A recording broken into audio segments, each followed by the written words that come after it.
This is the first time since the Second World War that we will see economic growth negative for a year as a whole. So this is pretty serious. We've had an international collapse in industrial activity and in export activity, and this has also very much come ashore here in South Africa. And so we find something like 40% of the economy as of January experiencing rates of decline in output of the order of 10 to 20%.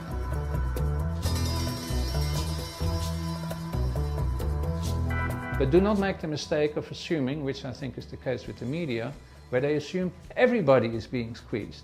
Yeah, most of us will find impacts on our cash flows, but squeeze actually means that you change your responses. And that I think only really applies to certain fragments. That these are sizable fragments by all means. The banks wouldn't be having the bad debts that they're having if it wasn't sizable. The retail people who sell durable goods wouldn't be going through the experience that they're going through if it wasn't. But for example, if it was more broader based, I would have found my semi-durable, my clothing and footwear retailers also plunging the debts, because everybody would be in a squeeze. Not the case at all.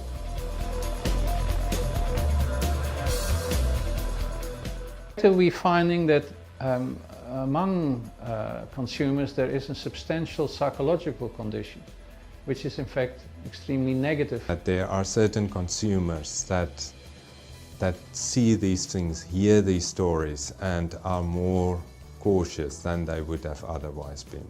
They remain extremely negative. And my sense is that this has more to do with what is happening internationally, with continuing fear as to what this banking, credit and housing condition internationally still could bring, what the implications are for us on the housing, pension, job side, and people essentially then remaining defensive. Their willingness to spend on credit, to incur more credit, has certainly been reduced. So their spending will be very closely tied to what their disposable income. Some consumers even may spend less than disposable income to reduce existing debt levels. So from a rather defensive point of view, with income not yet really pressured to any extent, you find the consumer starting to make a change, and really with very limited welfare loss. In other words, delaying replacement of the car, of a young car, ultimately doesn't really imply much of a loss of welfare. But from a car industry point of view, the recession had started. My view is that by year end, we should have progressed a lot further than where we are today, and that both globally and locally, GDP will probably be growing again.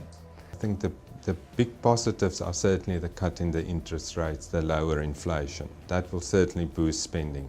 For that reason, your real purchasing power loss should now reduce, and in fact your debt servicing burden should come off rapidly. They have at this point used that additional income to spend on basic food and groceries. They are not buying appliances and furniture and not adding to their houses or building new houses or buying vehicles. Clothing and footwear is a bit touch and go, but that is also not a high priority. The bulk of the additional spending and maintaining spending is on your basic foodstuff, your groceries, and services. But the interesting question will be whether the consumer at some point will also make a mental switch as to whether they are prepared to recommit or re-engage, especially on the durable side. And that will be the moment, I think, on which your durable sectors, your motor vehicles, your household appliances, but also your housing market, your real estate markets actually start to turn.